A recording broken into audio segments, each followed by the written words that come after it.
Today is November 17th. Yeah. So today we're basically going to be talking about a little bit of the Flames. We're going to be talking about what they did right and what they did wrong on two of their games. We're also going to be talking about a little Nick Kipper stuff action. In fact, that it was 20 years since we got him. And guess what? As well, we're going to be talking about a little tweet that we got, and they wanted our opinions on it. So I can't wait to show you all about what the hell we were just given. I don't. You know what? Just go, do the intro. Go do the intro.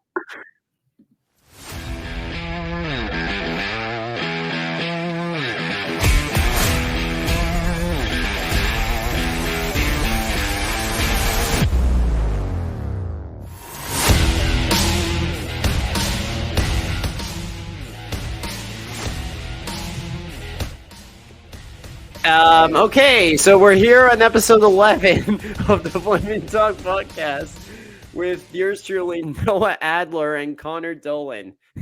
Hi. Hi. Yeah, we're gonna show you this weird video that we got sent to us. We'll show it to you guys later. Why don't we show it to you guys later? Oh, by the way, you may have noticed. So hold on. We were literally. Okay. We'll get to the video later, but we were literally about to record the show, and then we were tagged by Bobby Brewski on Twitter, who's a Bruins podcaster, and he was like, "I'm curious as to what people think of this," and it's a creepy video, but it's it's definitely interesting to say the least. We were like, it's one of the weirdest things I've ever watched. Confused. Yeah. It's like, so we won't give really a lot of it away, but we were, we were both flabbergasted to say the least. And, oh my God. Also, if you notice, I have a Flamin' Talk shirt. We're not doing a merchandise, but we are, at least not yet. Not yet, but we have gotten Flamin' Talk shirts. Noah is still waiting for his, so Vista print, man, it's delayed. Yeah. No, he's the one that suggested it. And yet he is not wearing his. So yeah, mine's still in processing. No, he's just not a real fan. He just doesn't like this podcast, honestly. Why is he even here? Why don't I just do it by myself? Jeez. Maybe you should. Okay. No, it would be a stuttering hellhole if that was the case. All right. Dude, it would be a shit show if you were the only one hosting his show. Dude, you guys, you just heard my intros. You guys have already seen my ad reads. Dude, how the hell do you think I'm going to be talking to myself like I have 3 different personalities? It's not going to be that fun for you guys. You guys are going to be calling the authorities thinking, hey, this guy needs some mental help. Put him in a psych ward for the love of God. He's talking about the Flames like it's his family. Which, I mean, it kind of is, but yeah. Anyways. Okay, let's try and get the show back on the rails here. Why don't we do? Let's do Ottawa first. We already did Ottawa. It's Montreal. Is it Montreal? Oh, it was Montreal. That's right. Jesus. Wow. Oh I'm an idiot. What's going on with you tonight? Fuck me. I just remember how shithole that game was. I totally forgot. And guess what? I was at my grandmother's watching that. So, like, I don't know if you saw it, but I was doing a live stream as a part of, and by the way, our podcast is a part of the Hockey Podcast Network. Yeah. So I was doing a stream with Habs Culture, another Habs podcast. I apologize if I forget it just like that in my own head. But yeah. And then obviously our boss Cal, I was hanging out with as well on that live stream as well. It was a really fun live stream to do with the boys.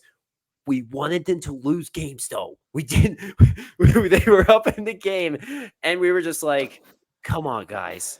Is there any possible way this thing could go to overtime? Yeah. And we were both just like, what the fuck is wrong with us?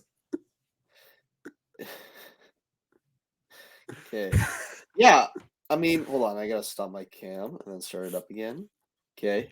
Okay. Now it's actually in sync The again. show is going off the rails. This is Welcome to episode 12. 12, right? It's It's episode 11, I 12. think. Is it 11? It's It's 12. You are the one that's supposed to be keeping track of this, not me. You started this and you asked me to be here. You're keeping track of it. This is okay, well, you know what, guys? We're all screaming and this going off the rails. This might be our most Montreal! show of all time. Montreal.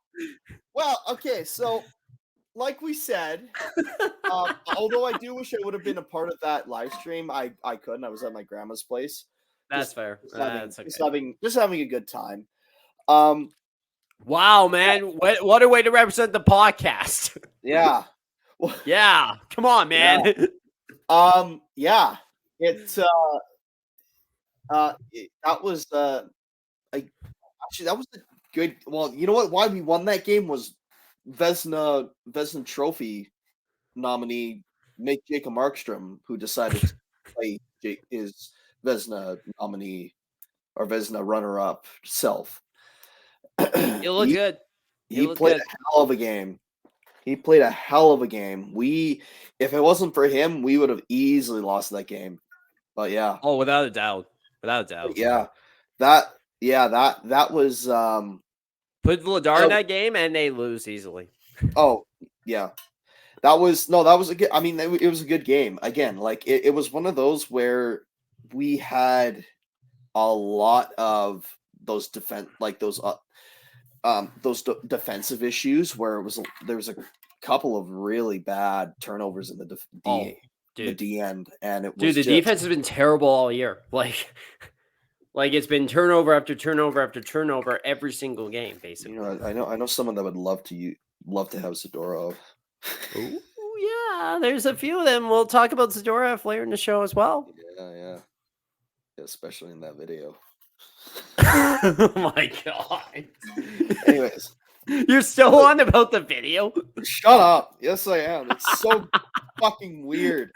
People are gonna not want to watch our show after seeing that video. It's so weird. But yeah, like the whole.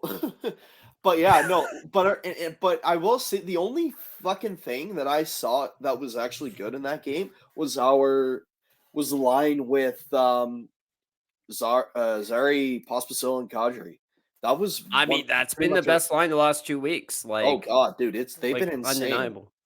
Yeah, they have been insane, and even the Vancouver game, even though I don't think did their line get a point or get a goal? I'm just I'm just trying to think. I think it was mostly the fourth line. Sorry. It was mostly the fourth line that had our best chances or got goals, because I know. Anyways, let's see. I don't remember, but I'm pretty sure. Let's have a look here for a quick second. So it was a 2-1 game on Tuesday night. Zari had a goal along with Kadri had a goal as well. Yep. So basically that line had all 2 goals in the win against Montreal. Well, Lindholm, Huberdeau, and Greer, Cheese. Yeah, no, I'm just. Oh no, Pospisil. Oh wait, no, that's penalties. What the fuck? Oh my god! Dear God, man! Like, show me who scored and show me who didn't. Okay, there we go. Box score for Calgary. Let's see. They had Coleman, Backlund had an assist. Anderson had an assist. Greer had an assist. Hannafin scored. Up in that trade value. Yeah, again. Uyghur. Yeah, no, it didn't. No forwards of that line had. I'm not sure if the D line for that had but no, didn't have any points. So that was a first. But even that game, they had some really good chances. What else? So yeah, but that Montreal game, it was we won that definitely only because of Markstrom. Without a doubt. Yeah, and then we bumped it the hell up on that Vancouver game. We bumped it the hell up. Like, I'm not sure. Again, that was arguably their most complete win of the season. And absolutely. There hasn't probably been a whole lot of them this year so far. No. Like I'll say that. Yeah, was Casey DeSmith in? Yeah, but he is a good backup. Casey DeSmith is not something to just kind of sleep on. And also, they could argue, oh well, they didn't play good because it's a back-to-back game. It's like, have you seen how they've done? I'm pretty sure they played back-to-back games and they've won back-to-back games pretty easily, Vancouver. So that was, I don't know if Vancouver decided that they wanted to underestimate us, or if that was more of we actually really start, us really giving a shit all of a sudden. Well, I mean, but you know what? I mean, you know what? And this is not me, trying to discredit the fact that they played a good game, but I think at the same time, the Canucks had just come off a night where they had played the New York Islanders. And again, that might sound like an excuse, but at the same time, they had literally played 24 hours prior to against the Islanders and had won in an overtime game, right? And I mean, but if you're the Vancouver Canucks, you're not making any excuses for coming into Calgary and losing like that last night. You're not making any excuse at all. Yeah, we had 40 plus shots? About 40, something like that, man. Like, holy crap. 40 shots. Yeah. Like we had a lot of shots. And we were that was, and they had like 22 or something like that. 2022. Yeah. Let's have a bigger conversation here about because they went from a 6-game losing streak to now in their last 6 4-1-1, right? Yeah. So I mean, listen, there people including me, right? I mean, it's like, yes, winning's fun, but you're also in the same instance, like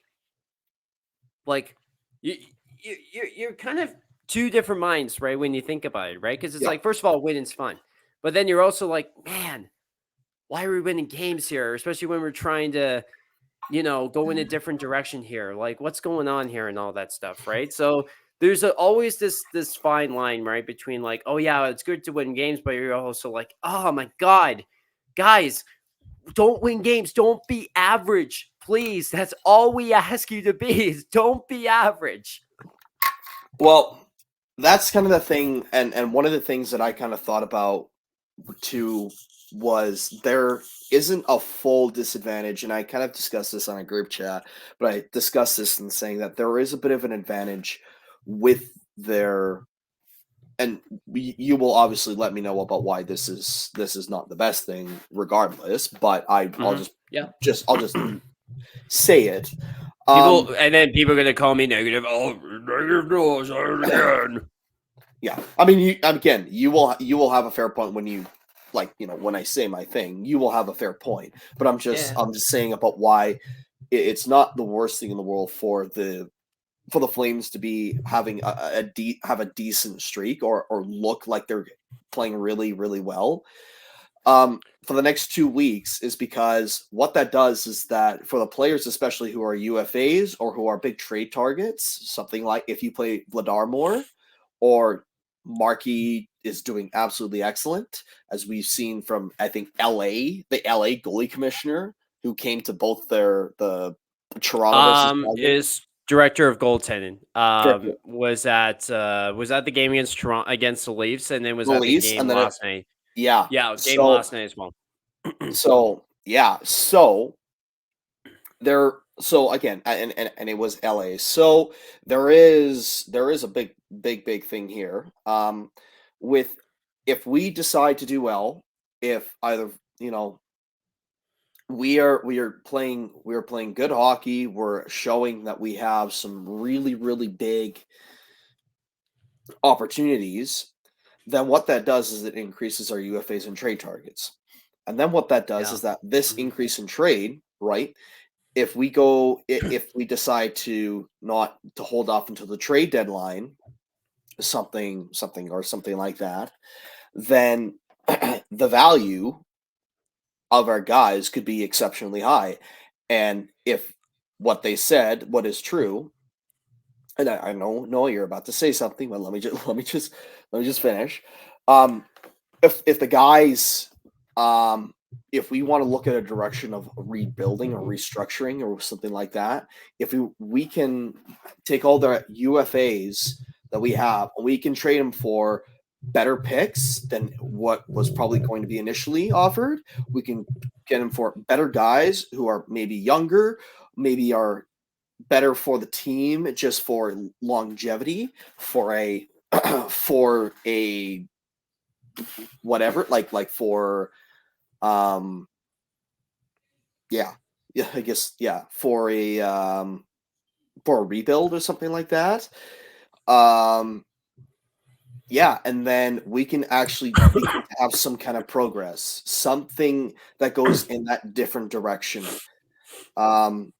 So that's, and then we can also, with the guys being gone, some of the guys, we can also call up some more of our farm guys from AHL, WHL, whatever, and give them a little bit more of a chance too. So now you can go ahead, Noah. Okay. Okay. By the way, I need to ask you, but does the mic sound fine for this, by the way? It sounds fine. Okay. Just folks, we need to make sure our technical things are working properly. So, just can't help but ask. Okay. This was excuse me. This was a part of the discussion we had in the group chat, obviously, in regard to that, because obviously what you're saying was exactly the thing that Red was saying on Barn Burner, the Flames Nation podcast with Pinder, Boomer, and Warner. Shout out. I get the logic behind that, Mm-hmm. and I don't even disagree with that logic. But do you trust ownership to think the same way? That's always going to be where it comes back to for me is, okay, I get the logic behind that, to have 2 good weeks of hockey, right? Of playing good, solid hockey, right? To try and increase the value. But the problem is, the more winning you go on, the more convinced ownership's going to be that, oh yeah, wait, this team was actually good. We just started off slow. Everything's fine. Everything's okay. Like, we're gonna play better. We're gonna chase a playoff spot here, and we don't even need to worry about selling off our guys. And we're just gonna finish 9th in the West. Yeah. So that's sort of the thing. That's all I'm saying, right? Is, I mean, and that's the thing too that I'll ask you is, do you trust management and ownership to do the right thing in those regard, despite being in the playoff race? Do you trust him to still say, well, you know what? We still got to sell off anyway? So John Bean and Fat Fuck and Murray Edwards, no. Oh my God. Craig Conroy, I would say yes, because he has gone into his is obviously, I think, for that rebuild where we start to look at more guys and to bring in into more of that younger talent and to looking at more of that better, the position where if we notice that the guys are not doing well, then, and I think even Huska would probably say, okay, like he's obviously not afraid to bench guys who are supposed to be elite players. Like, do you know that Elias Lindholm had like the quietest, like, up in his trade value night that you can ever possibly remember? Yeah, he scored an empty net goal and got 2 assists. And then, like, secondary assists he had all night. Yeah. I'm like, I'm well, so not moved. He still wants to do $9 million. It's like, all right, you know, whatever. With that. Yeah, you can. Anyway, continue. Sorry.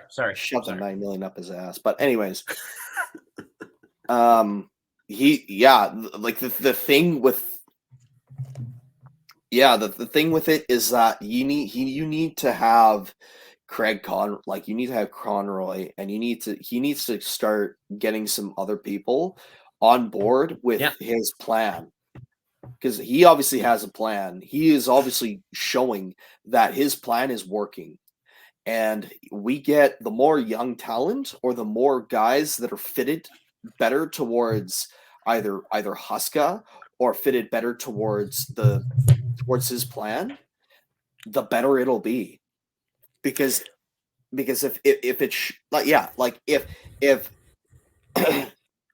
Zeri and Pospisil, how well they're doing, if they continue to show their work, and you have the guys who are supposed to be veteran talent and this elite talent not doing anything, then what that is that you need to show that to Murray and say, these guys who are possibly who are UFAs of next year are not showing what the hell they can do.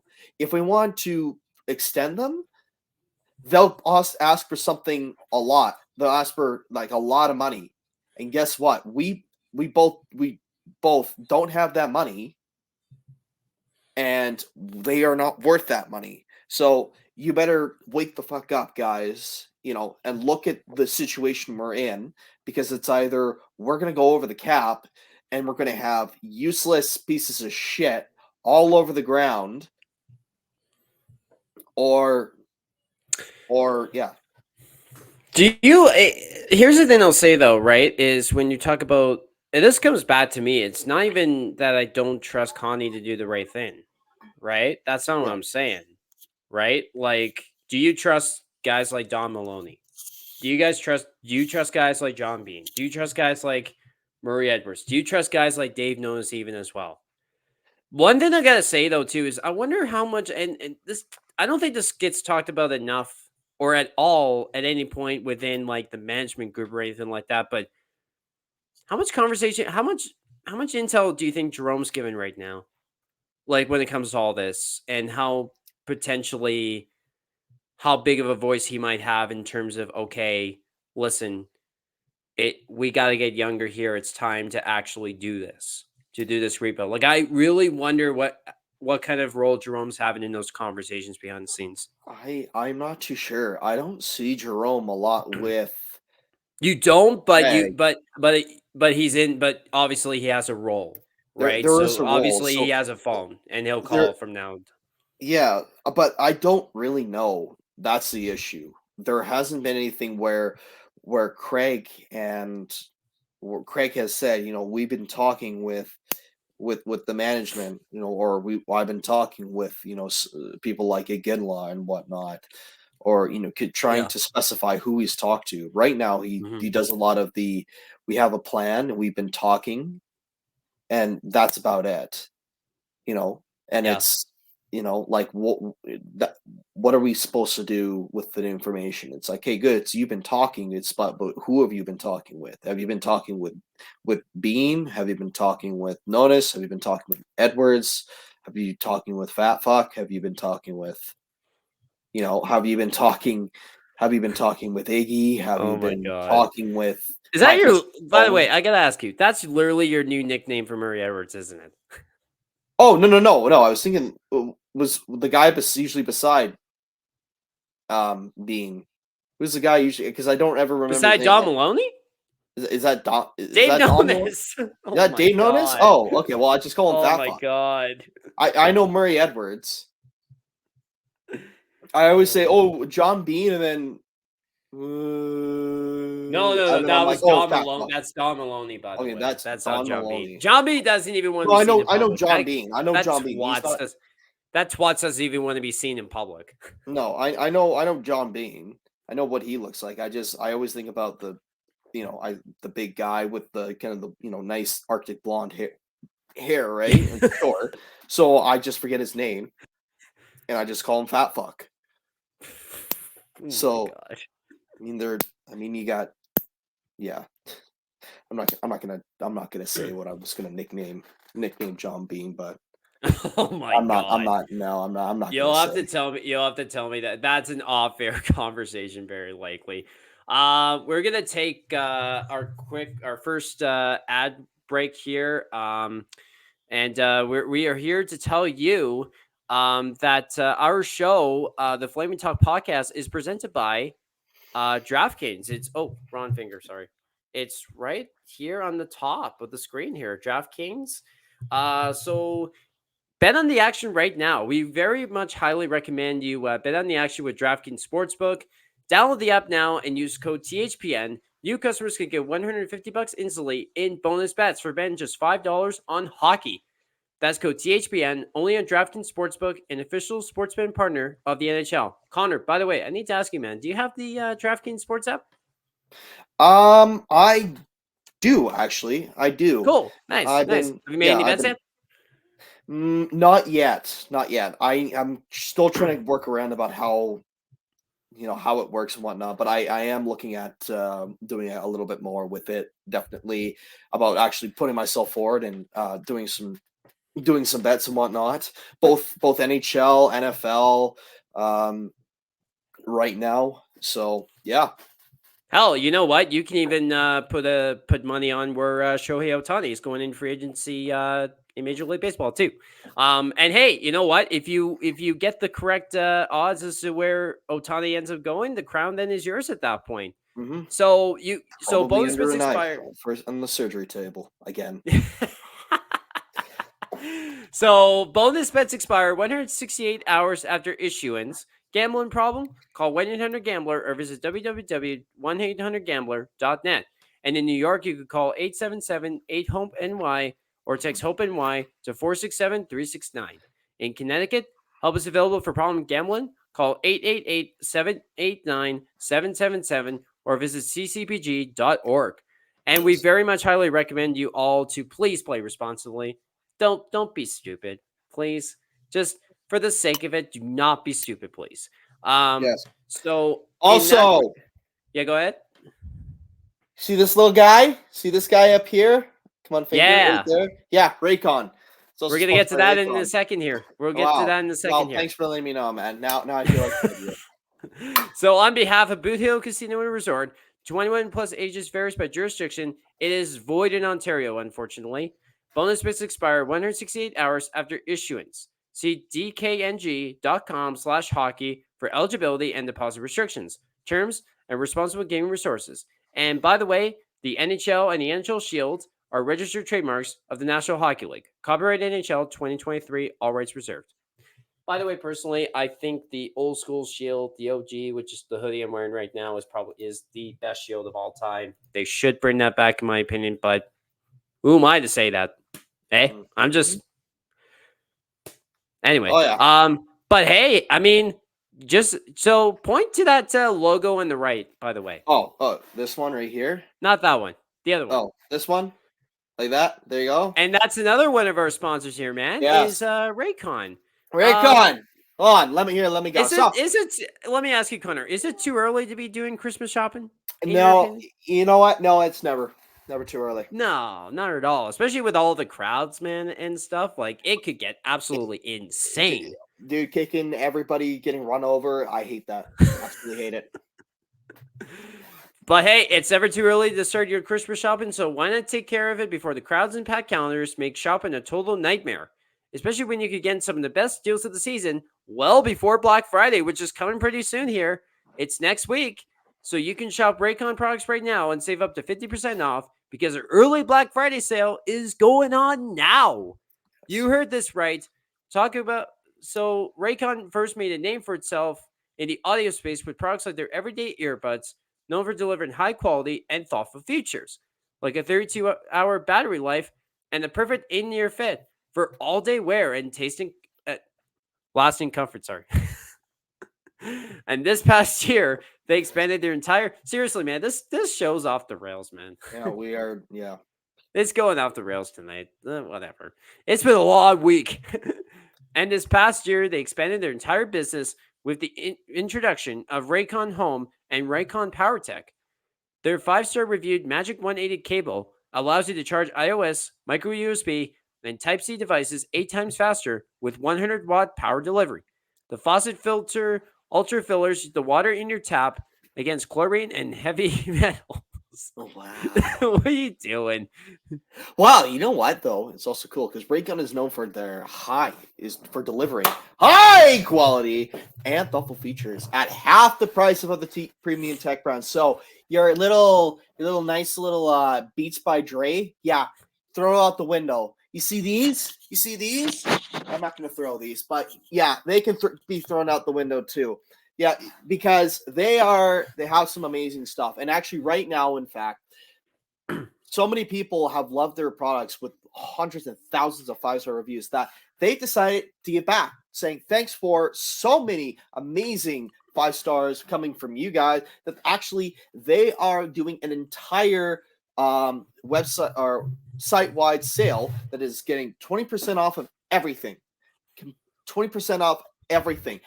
And that even goes up to 50% of select products on their site. Going down right now, look at it. Stop, just pause the video and look at it right now. It's amazing. So, right now, rather than you going in and having to get your head stomped on 20 different times because of the crowd, just beat it now. Early Black Friday sale is going on now. You can get a whole bunch of Raycon items for 20% off and up to even 50% off. And that, folks, is buyraycon.com/THPN. If you want to score that 50% off, buyraycon.com/THPN. Stealing money. Okay. Spotlight. All right. So to put a bow on the ad reads, let's move on here. So an interesting conversation has been having lately ever since Nikita Zadorov 1 week ago to this exact time. Was said on Twitter that Dan Milstein, the Corners agent, Nikita Zadorov, wanted to trade out of Calgary. And it's been a part of the whole debate that, oh yeah, Nikita Zadorov is a selfish person. Why would he do this? You're doing this bad leveraging. Where do you stand on the whole thing, Mr. Connor Doe? Well, I mean, I get it. I think how long has he been with the Flames now? Since 21-22. So he's seen the playoffs, right? He's seen the playoffs, and he's been like, you know what? It was good. So he expected for, the same type of thing. Then all of a sudden, we get, the guys that wanted, that were basically being our big success, like Gaudreau and Tkachuk, when it gone. Goodbye. Then, and now we have, Huberdeau and Kadri. And he saw the decline. He probably was looking at it. There was probably something going on as well inside the dressing room. And I think he just had enough. I'm not like, does it suck that he's going? Yes. But at the same time, he's actually a decent player. He's a good enforcer. He has some offensive capability as well as size too. So it's not like he's useless. It sucks that he's going, but what we could get out of him could be big, could be pretty big. Yep. We know if we're looking at trying to get someone of his same size, by the way, Vancouver, Toronto, and New Jersey have already been listed as teams in on Nikita Zadorov. Okay. Just, everyone's curious. Okay. Go ahead. Sorry. Finish your point. It's just, he is like he's a pretty decent D guy. And for me, I don't blame him. I think it was after the Toronto game where he just kind of just said, "I'm done." So I don't know if it was the Toronto that kind of said, "You know what, this is the team I'd like to be on," or if it someone from the Leafs literally told him that you're exactly what we need. Yeah. You don't think there was something to that? when Milstein tweeted that out, Milstein literally tweeted that out saying, Leaf fans, get your tickets ready. The train is coming through, or whatever it was. I can't. It was something to that extent, right? And then it's like someone from the Leafs bench told him that's exactly what we need. It's like, you don't think there's something to that? I mean, but anyway. Yeah. Go ahead. Sorry. No. No. Yeah, I was just pretty much saying the all same thing. All I'll say again about the Zadorov thing is this. I have no problem with the way they went about it. I really don't. Because here's the thing I'm going to say, and I said it last night on Twitter, right? Because Eric Francis, did you watch the first period, by the way? Before you went to hockey last night? Of the Vancouver game? Yeah, of the game. Yes. Okay. So you saw what Francis say, right? Last night about Zadorov? Was that after, during the intermission? Yeah. No. You didn't see that? Oh, okay. No, so I don't usually watch. No. But anyway, so the reason I bring this up is because apparently Francis went on the tirade at the first intermission, basically saying that Zadorov was selfish or something like that, and he even went on 960 earlier today, and basically had the same rant. I take that with a grain of salt. I really do, because at the end of the day, the media works for the organization. They don't work for the fans. There's always a different level of agenda that comes to what they say. Yeah. So when they say that, they're losing their leverage and all that. No. What else are you supposed to say? You can't say anything that goes against the narrative that the organization wants you to go about it. And they're saying, well, the organization was so shocked by this. Are they? Were they really taken aback by it? Because for me, there's always two sides to the issue. There always is. Yeah. And they won't tell us that. They'll never tell us that. So at the end of the day, the media works for the organization, not the fans. No. I'm not saying that's all media members within the Flames, but there's one that I won't comment on from last night that pretty much exposed his radio station's bias. Again, I won't get into that. But the point being is, I'm not saying all media members are like this at all, but I'm just saying there's majority of media members work for the organization and they don't work for the fans. And they have their own agenda and they push their own game is basically it. So get out of here with this whole thing of Zadorov being selfish. It's business. It's sports business. It's the way it works, folks, is the player and the agent can do whatever they want. And the reality of the situation is I have zero problem with how Zadorov went about it. I have no problem with it.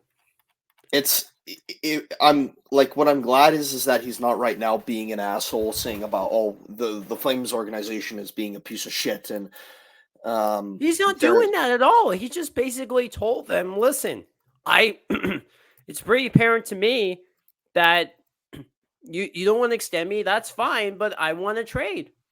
There's nothing wrong with that. Yeah. And then people are saying, the agent shouldn't have taken it to Twitter. The organization had to have known something before that was happening. They're never going to say that, we didn't know.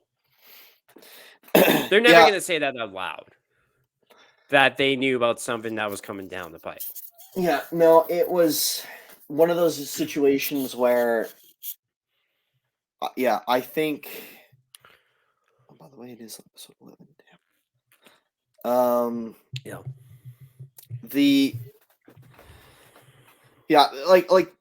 issue is that if this was something that the media knew, or this is something that the team knew, then for me this is like, all right, well, what do we get back for him? If this was a case where Zadorov was being an asshole and saying that, the Flames fans and organization are, utter dog shit, and I hated every moment of it, even in the playoffs. I don't want to be here because it's such a shitty organization. Like, if it was that, then okay, then there is something Like there, Well, there would be something a little beyond that. But even can I just say this as well? I mean, listen. I mean, who could blame him for not wanting to play for an organization ran by Murray Edwards? Let's be very, very honest in that regard. So, yeah. debatable. I mean, as I've said, there's always two sides to. There's always two sides of the story. Yeah. I mean, There always is, and there always will be. Yes. Yeah. I don't know. I mean, so then, yeah, I don't really know. Okay, so yeah. I mean, we don't need. I mean, I guess we'll see what happens here. But I mean, at the end of the day, I mean, it's pretty clear that Zadorov's going to get traded. But we'll see what happens on the other pending UFAs. Okay, so yeah. Speaking of Zadorov, we'll get to a little conversation, a few conversation pieces in a second here. But we really need to talk about this that was sent to us. Hold on. Prior to right now. Can you see me right now? Yeah, I can see it right here. Okay, so we're gonna play this for all of you here. This was one of the weirdest things I think that we've ever seen. So anyway, go play, Con. I'm afraid to speak on this. I just worry about Grzelcyk in playoffs because he just gets bullied, dude. But that's why. Okay, that's why I advocated for a guy like Nikita Zadorov. He's 6'6", 248. He's got 6 points through 14 games this year. He's a mammoth, dude. If you listen to him in interviews, he's a leader. He's not afraid to step up and use his body, obviously. Nikita Zadorov is that guy. He's 6'6", 248, and he is a proven heavyweight. And he hasn't been on a good team. Like, put him on this lineup, and I think you could get the best out of him. And he's Russian. Yeah, he's a menace. I need it. I just need it. I don't know. I need it. Honestly, just Google him and look at his picture. Oh my God.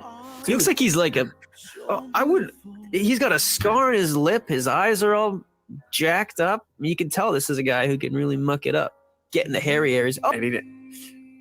What are you gonna do when it gets tough in the playoffs and you're rolling with Matt Grzelcyk, Hampus Lindholm, and freaking I don't know, dude. Listen. This little bit of information right here makes it a home run pick. Do you know who Nikita Zadorov was playing for when he was drafted in 2013 by the Buffalo Sabres? I do not. He was playing in the OHL for the London Knights. Hey, Brett Howard's London Knights. It just makes sense. It has to happen. I don't know what it's gonna take, Donnie, but get him over here. I love him already. I just need it. I don't know. I need it. So anyway, that was the What the fuck is even that? Again, I have to say, like, what the fuck? Like, was that supposed to be some kind of like, oh, here's a recommendation, we need him? Or was that like, I want to kiss this man. I want to kiss this man. I want to see, I like, by the way, Bob Ears, yeah. Bob Ears is shout out to Bob Ears. Hold on, yeah, like, thank you for showing us this, because what the, like, I'm not even sure if this is supposed to be like a, like if this is actually supposed to be like, hey, we need Matt Zadorov because he's a good, he says he's a 6'6" guy and everything like that. So, no. What this feels like is like, I am in love with him. I want him. Like, I don't get it. What the hell is going on?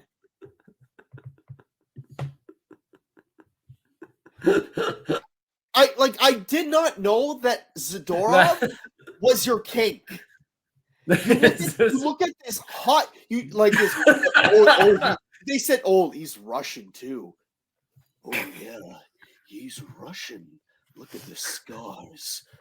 Oh my God. Masculine energy that his pick. Oh yeah. I want him on the Bruins. We need that kind of guy. It's like, Like, what are you saying here? It's like, do you want him on your team or do you want him? Like, do you want him? It was okay. If you want from hockey perspective, I don't know who we get from Boston. I don't know who we get from Boston. I have no. They basically have like no one they can really give. Basically, who do they have? Unless we get some nice picks from them, who could we actually trade? Right, regarding players, but as someone who had to watch it, I couldn't actually be serious with it because it was this is no longer an analytics or here let's do some deep thinking. No, this was these men are confessing their love for Nikita Zadorov. Why?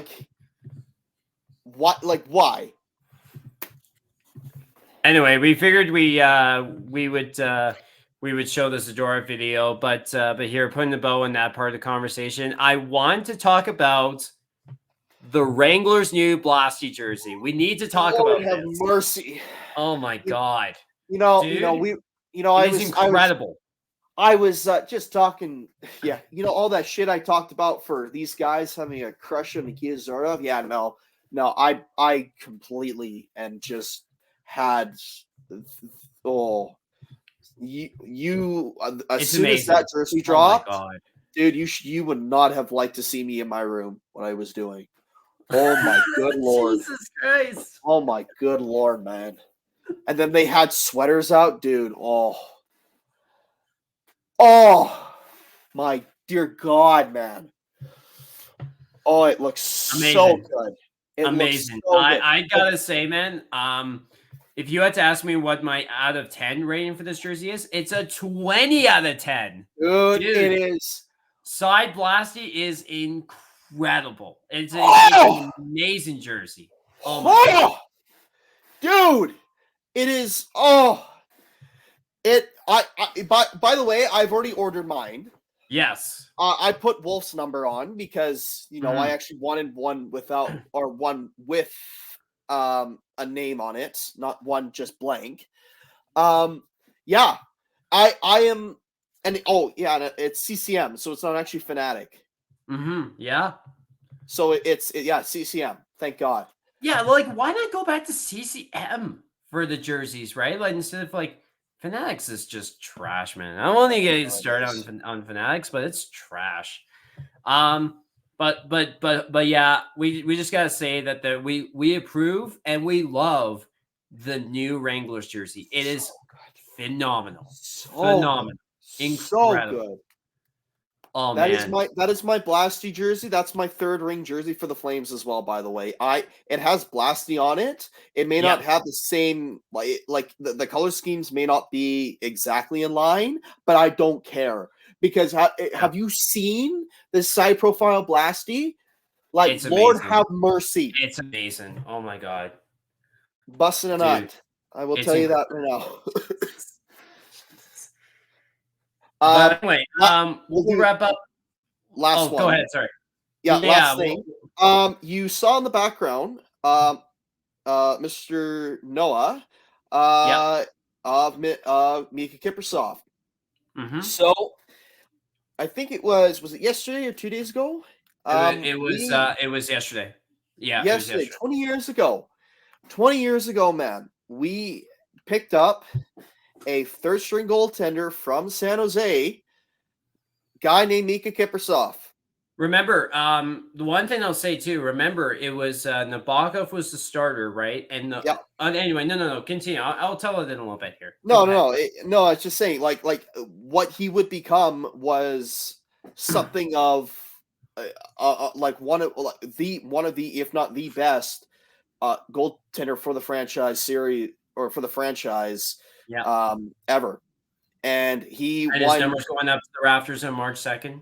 Yes, it is. Dome. We are looking for tickets, by the way, to that game. We really want to go to that game. It is there's selling no doubt out. It is selling out very quickly, though. Mm-hmm. So we do want to go there, but yeah, it is selling out quickly.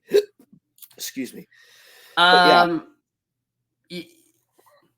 thing is like, Daryl was the coach at that point too, and the GM, right? And I mean, listen. We talk all we want, talk all the time about how bad of a GM Daryl Sutter was, right? For a lot of the very bad trades he made and a lot of poor asset management decisions. That is probably Daryl Sutter's greatest trade of his GM tenure. There's no doubt about that, because I mean, listen, the guy was and it's true. The guy was third string net minor in San Jose, and the whole talk was, okay, Nabokov's the starter, but then Tosco is going to be probably the backup going forward for San Jose. That was the talk, and they had to get rid of one, and that guy was Mika Kipper, obviously, right? And the Flames needed a goaltender at that point because Roman Turek got injured. So then it was like, okay, well, Daryl knows San Jose. He knows these goaltenders. So it's like, let's go pick one of those guys up. And then turned out to be the biggest mistake in the history of the San Jose Sharks, probably. Arguably by that. Because funny enough, the Flames beat the Sharks in the Western Conference Final like 6-7 months later after that trade happened. And guess who the starting goaltender was? That guy back there. Mika, yep. Exactly. And go ahead. Sorry. And what's kind of funny is that you say Vesa Toskala, is that he would have been on the Flames anyways, because I think it was a trade from the Toskala. Hey, trade, we got him anyway. We got Mika's buddy. We got him anyways. So, but I'm glad that we got Mika first. Yeah, we made the trade with the Leafs. Oh my God, he was awful. Dude, he was terrible at the Leafs. Like he was good in San Jose, but then he sucked in Toronto, and his career was basically over after that. But anyway, is this the greatest trade in Flames history? One of the. I personally think, besides Jerome McGinley, and by the way, Jerome's trade is going to be 28 years old next month. We'll talk about that in a future episode. Yeah, but I say, man, it's like you look at, it's got to be the top 2, top 3 greatest trades in the franchise's history, like without a shadow of a doubt. Is it not? Yeah, probably. It's probably one. Yeah.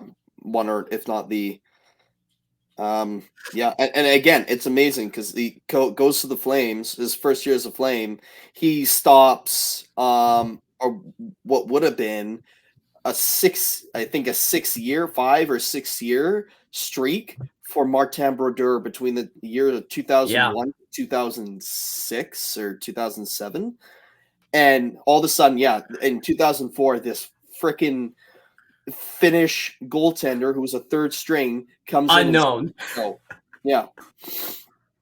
Super unknown guy named Mika Kipper wins maybe the most random Vezina trophy of all time. Yeah. Nobody knows who he is. Comes in. It's like, and then it's like, he pretty much he was one of the biggest reasons for our cup run. Like, I think him and Jerome both are the 2 biggest reasons they got to Game 7 against Tampa. There's no doubt about that. Yeah.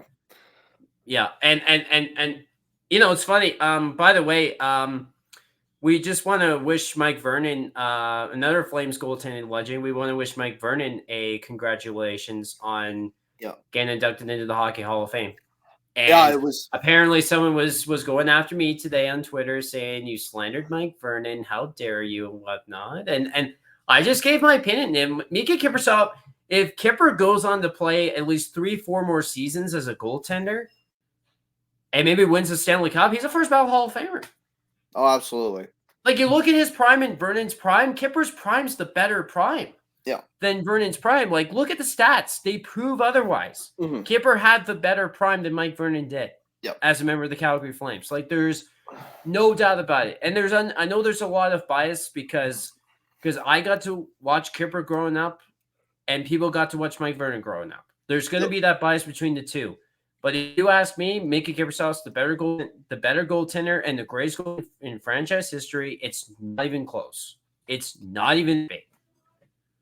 Yeah, no, it's. I mean, it is hard to say between Vernon and Kipper, about their greatness between each other.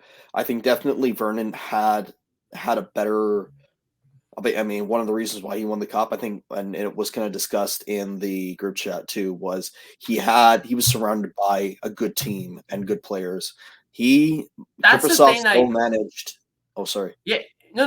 I was just no, sorry. I didn't mean to cut you off, but that was the thing I was going to mention in the group chat too today was did Mike Vernon like carry those teams to a Stanley Cup win? Because I don't think so. Like you look at all the players that were surrounding him in 89, and then when he won with Detroit in 97, that's like 25 Hall of Famers combined. Yeah. Like, and he played with one of them on both teams in Jamie McCowan. Like, I mean, you look at all those players he played in front of, right? There's nothing to take away from his career and saying, oh yeah, he had a shit career. No, he didn't. He had a great career, but would you say that he carried those teams to a Stanley Cup? I don't think so. If the Flames were bad in 88, 89, or were bad during his, I don't know if he would have been that big of a talk point. I think he would have still been good. I don't think he would. But I don't think he would have been. He wouldn't have been considered one of the greatest. I think he would have been. I think he still would have been good. He's just he would have had to suffer like what Jacob Markstrom is going through right now. Bad defense. He's trying his ass off, trying to do the most he can, and nothing going his way. He would have had his stats probably wouldn't have been great because he would have had the guys in front of him would have just not given him any help. So. Yeah, absolutely. I mean, but not to mention too, the Flames actually had freaking awesome teams back then too. So I still say put any other goaltender on those teams and they probably still win a Stanley Cup. Because you know what the trade was that won the cup in '89 for the Flames? Doug Gilmour. Going from the St. Louis Blues to the Flames, that was the trade that won them the Stanley Cup. There's no question about that. Without Doug Gilmour and the Flames, they do not win in 1989. I'm willing to debate that right here, right now. And there are a lot of people that would agree with me. But if it wasn't for Doug Gilmour being the Calgary Flame, they don't win the cup in 89. No way. No chance. Yeah. But anyway, just back to Kipper for a second, man. I mean, guy deserved better in terms of his career of having better teams that should have won. Right? Like, I mean, obviously 04, I mean, we can all talk about it was in and whatnot. I mean, still had to win game 7, but I mean, listen, we'll talk more about 04 like in future episodes and whatnot down the road and whatnot. I mean, 06 as well. How big of a disappointment that was too. 07, 08, and 09. I mean, so many great teams, man. And Kipper truly deserved better teams in front of him. Yeah, he really did. Really did. So, but anyway, we'll wrap up on this episode of the Flamin' Talk podcast. Just quickly, hold on a second here. I just want to check something here. Just want to make sure I get this right here. It is episode number 11 of the Flaming Talk podcast. We'll be back for episode number 12 this upcoming Monday or Tuesday. Maybe Monday or Tuesday. We'll see. Depending on schedules and stuff. But we'll be back for episode number 12 on Monday or Tuesday. We'll see you all then for episode number 12 of the Flaming Talk podcast. For me, Noah Adler, Connor Dolan. We wish you a great weekend. Yes, please.